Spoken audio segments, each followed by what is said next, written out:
షుగర్‌ని కంట్రోల్‌లో ఉంచే గుణం ఉంటుందండి. స్కిన్‌కి మంచిది, డైజెషన్‌కి మంచిది, వెయిట్ లాస్‌కి బాగా ఉపయోగపడుతుంది. నేను ఈ రెసిపీని అన్ని టిప్స్‌తో పాటు చూపిస్తున్నానండి. కాబట్టి బిగినర్స్ కూడా చాలా ఈజీగా చేసుకోవచ్చు.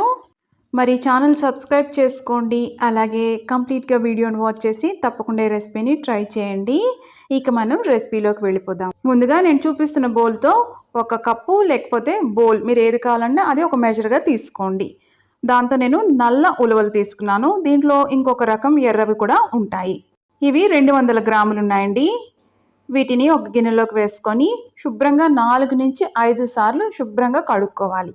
కడుక్కున్న తర్వాత ఏ కప్పుతో అయితే మనం ఉలవలు తీసుకున్నామో అదే కప్పుతో 3 కప్పులు నీళ్లు వేసుకోవాలి. ఇప్పుడు వీటిని 15 గంటలు నానబెట్టుకోవాలండి. లేకపోతే ఒక రాత్రంతా నానబెట్టుకోవాలి ఖచ్చితంగా. ఇప్పుడు కుక్కర్లో వీటిని మొత్తం వేసేసుకోవాలి. ఇప్పుడు ఏ కప్పుతో అయితే